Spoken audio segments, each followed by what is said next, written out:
सिलीगुड़ी की जनता, दार्जिलिंग की जनता के लिए बहुत ही बड़ी ये एक ऐतिहासिक दिन आगामी 17 नवंबर को होने वाली है। मुझे बताते हुए खुशी हो रही है कि 17 नवंबर को सिलीगुड़ी में यानी शिव मंदिर के पास बालासन नदी से लेकर के सेवक कैंट तक 12 किलोमीटर का 4 लेन, कहीं कहीं 6 लेन का एलिवेटेड रोड का इनॉग्रेशन होने जा रहा है। और उसके इनॉग्रेशन के लिए मैंने निवेदन किया था नितिन गडकरी जी से अभी 10 दिन पहले दिल्ली में। उन्होंने स्वीकृति दी और योजना बनाई और स्वयं उसके शिलान्यास उद्घाटन के लिए स्वयं पधार रहे हैं।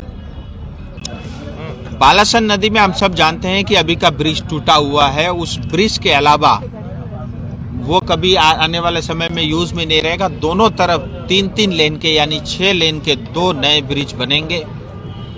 और आगे चल के जब महानंदा नदी आती है तो महानंदा का अभी जो एग्जिस्टिंग ब्रिज है आधा उसको यूज करेंगे। उसके अलावा एक और 3 लेन का ब्रिज बनेगा, 2 आरओबी बनेंगे और भी बहुत सारी जो है मतलब चीजें पूरे रोड में होंगी। वो तो खैर इंजीनियर और कॉन्ट्रैक्टर बहुत डिटेल में बताएगा, लेकिन ये अपने आप में एक अद्भुत इंजीनियरिंग का नज़ारा होगा।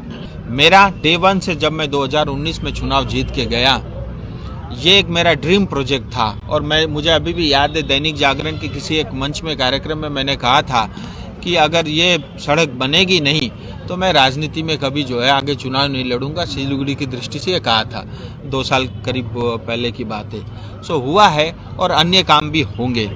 मैं आपको और भी बताना चाहूँगा, जो बागडोगरा एयरपोर्ट है उसमें 1800 करोड़ का बजट सेंक्शन हो चुका है। उसका जो है डिज़ाइन का पार्ट ऑलरेडी कॉन्ट्रैक्ट अवार्ड हो चुका है और उसका डीपीआर डिज़ाइन का ऑलमोस्ट तैयार है। 1-2 महीने के अंदर में वो हो जाएगा। फिर उसका ईपीसी कॉन्ट्रैक्ट होगा और 2-4-6 महीने में उसका भी काम शुरू हो जाएगा। कोरोनेशन ब्रिज जो है उसका जो भी अलाइनमेंट रेलवे के साथ होना था हो चुका है। 2-4 महीने की बात है, उसमें भी जो है काम जल्दी शुरू होगी। NH10 आए दिन भूस्खलन के कारण बहुत सारे एक्सीडेंट और घटनाएं घटती है, तो 20 अलग अलग स्पॉट पे करीब 1000 करोड़ की योजना से उसका मरम्मत और चौड़ीकरण होना है। तो उसके लिए भी जो ऑलरेडी जो है 4 अलग अलग क्षेत्रों के ईपीसी कॉन्ट्रैक्ट और अवार्ड भी हो चुका है। ये बड़ा होगा। दार्जिलिंग के लिए अल्टरनेटिव हाईवे के लिए डीपीआर बन रहा है, जो माटीगाड़ा से बालासन होते हुए सीधा दार्जिलिंग को निकलेगा। और सिलीगुड़ी में जो रिंग रोड बनने का जो सपना है हम सब ने देखा है, उस पर भी बहुत तेजी से काम चल रहा है। आने वाले समय में इसकी भी स्वीकृति मिलेगी। बहुत बड़ा प्रोजेक्ट ये होगा।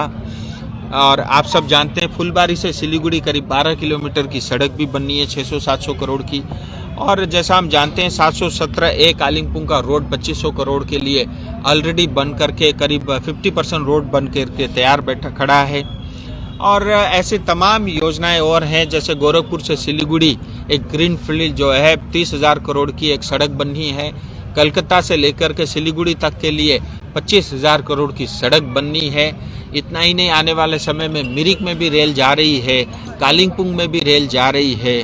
और पीने की पानी को लेकर के मैंने अभी पिछले कुछ ही दिनों में कहा था कि कालिम्पोंग के लिए 200 करोड़ की स्वीकृति मिल चुकी है, मिरिक के लिए 200 करोड़ की स्वीकृति मिल चुकी है।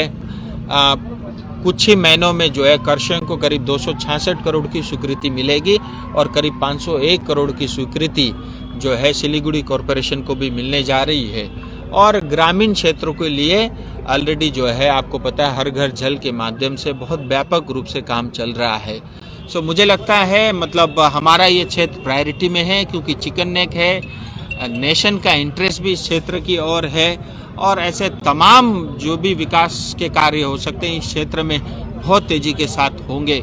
बहुत लंबे समय तक ये क्षेत्र जो है विकास से दूर रहा है। अब हम मूल धारा के साथ जुड़ रहे हैं। मुझे लगता है आने वाला समय, मेरी यही भगवान से प्रार्थना है कि सिलीगुड़ी, दार्जिलिंग इस क्षेत्र में रहने वाले जनता का जीवन जो है सुखद और आनंदमय हो। एक सांसद होने के नाते मैं यही कल्पना और परिकल्पना के साथ अपनी राजनीतिक जीवन करता हूँ। और जैसा मैंने बताया ये रोड तो है ही, इसके अलावा जो है दार्जिलिंग जाने के लिए एक अल्टरनेटिव रूट भी बनेगी, क्योंकि अब आपको पता है सारे रोड जाके करसंग में मिल जाते हैं, उसके बाद ट्रैफिक होती है, फिर घूम के बाद आगे जाना मुश्किल हो जाता है। तो भविष्य में सड़क को लेकर के एटलीस्ट जो है कभी भी कोई जो है चिंता नहीं रहेगी। और एक विशेष और बात है, पिछले दिनों कुछ पत्रकार भी पूछ रहे थे इस सड़क का लैंड एक्विजिशन का क्या है। मैं आपको बताना चाहूँ, टोटल जो सड़क बननी है, जो मेन सड़क बननी है, उसको लेकर के कोई भी लैंड एक्विजिशन की आवश्यकता नहीं है। सर्विस लेन को लेकर के, क्योंकि 12 किलोमीटर की सड़क है, करीब करीब 2.8 किलोमीटर में सर्विस लेन के लिए कुछ एक्विजिशन की आवश्यकता पड़ेगी। और दार्जिलिंग में 3D का काम पूरा हो चुका है, कुछ जलपाईगुड़ी में बचा हुआ है, और वो उनको कंपनसेशन मिलेगा और गवर्नमेंट वेस्ट करके वो बनाएंगी।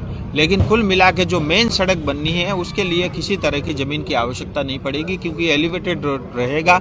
और ये आप में जैसा मैंने बताया एक टेक्नोलॉजी का एक अनोखा जीता जागता मिसाल बनेगा। आरओबी कहाँ बनेगा? वो आरओबी जैसे मैं आपको बताऊं, इसमें 6 अंडरपास बनने हैं, एक आरओबी बननी है, और 2 फ्लाईओवर भी बनेंगे, और जंक्शन इम्प्रूवमेंट रहेगा, बस बे भी बनेगा एक, और ऐसे बहुत तमाम चीज़ें हैं। 2 बड़े ब्रिज बनेंगे और 2 छोटे ब्रिज बनेंगे। सो आरओबी स्पेसिफिक कहाँ बनेगा इसकी जानकारी मेरे पास तो नहीं है, लेकिन फिर भी जब भी ये कॉन्ट्रैक्ट होंगे या इंजीनियर इसके होंगे ऑफिशियल्स, आप उनसे पूछ सकते हैं। सालबारी तथा सुकना लगायत हरेक मानिसहरूको निम्ति खुशीको खबर। अब कुनै पनि इलेक्ट्रोनिक सामान किन्नका निम्ति यही सालबारी युनियन ब्याङ्कको अपोजिटमा रहेको दोकान इलेक्ट्रो दादामा ती सबै ब्रान्डेड इलेक्ट्रोनिक सामानहरू इन्स्टलमेन्ट्सको सम्झौतासँगै हजुरहरूलाई एक्सचेन्ज अफर्सको सुविधा समेत पाइनेछ। यति मात्र होइन, इलेक्ट्रो दादाका यी सुविधाहरू अन्य ब्रान्चेस सोनादा, खरसाङ, मिरिक र पशुपतिमा पनि पाइनेछ। 51% छुट समेत रहेका केही सामान लगायत अन्य branded LEDs, washing machine, party speakers तथा अन्य सामानका सुविधाका निम्ति सम्झिनुहोस् इलेक्ट्रो दादालाई। थप जानकारीका लागि सम्पर्क गर्नुहोस् 8250089264 8985999673।